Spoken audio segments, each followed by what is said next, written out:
Well, they finally did it. Yeah, you read the title right. PlayStation fans are officially getting their own version of Amiibo, introducing the Totaku Collection. Now you can have your very own figure of Sony's mainstays like Crash Bandicoot, Sackboy, Kratos, and PARAPPA the Rapper. Yay! I will say this right off the bat. I'm actually glad these figures reportedly do not have any in-game functions like Amiibo.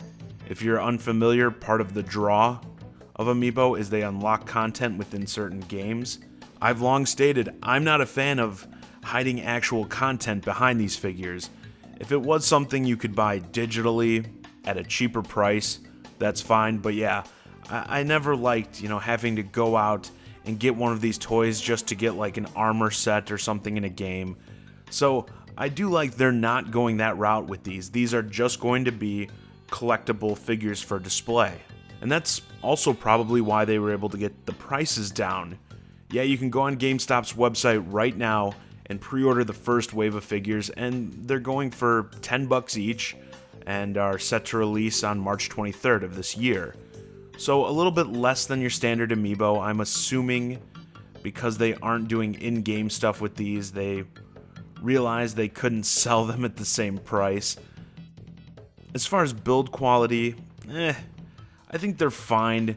Some are better than others, just like Amiibo. For instance, I think the HEIHACHI one is pretty solid. He has some nice detail on his armor and that, but dude, the PARAPPA one, I get that's his look, it's accurate, but there is no way I'm paying $10 for that figure. I actually could see myself getting a few of these. I'm not a huge Amiibo person, but I've got quite a few of them. So I guess I kind of am. So yeah, I could see myself getting the HEIHACHI one like I mentioned. Definitely the Bloodborne Hunter and Crash are probably the three I would get. But even with those, I'll wait for them to inevitably go down in price. Yeah, I'm not saying this will be a massive failure, but I don't think they will be near as popular as Amiibo. Even Amiibo aren't as popular as they once were, and the Toys to Life market as a whole isn't doing so well these days. Oh, but these aren't Toys to Life. Yeah, I know. I already said that. They don't have in-game functions, but come on. No one is looking at these things and not thinking they look just like Amiibo. That is clearly the market and demographic they're going for, no question. When Amiibo were first revealed, and especially when they became hot, obviously there were plenty of discussions revolving around whether or not the competition would try to replicate the same success with their franchises. And around that time, I mentioned that while I could see them trying, I just don't believe these companies, Microsoft and Sony for instance, have the rosters really to support something like Amiibo. I'm sorry, Sony fanboys, these characters come from some great games, but they are nowhere near as recognizable and beloved by the masses as, say, the cast of Mario, Zelda, Pokemon, etc. I mean, look, we're only in the first wave, okay? And we're dipping into territory like a ship from Wipeout. That hardly gives me much faith as to where this line would grow. Now I can already see it in the comments. Jak and Daxter, Ratchet and Clank, Sly Cooper. Yes, there are other characters to pick from. But again, are they as recognizable, and are people really yearning to get collectibles of them? Like myself, I've stated in the past, I'm a huge fan of Bloodborne. To this day, it is still by far my favorite PS4 exclusive.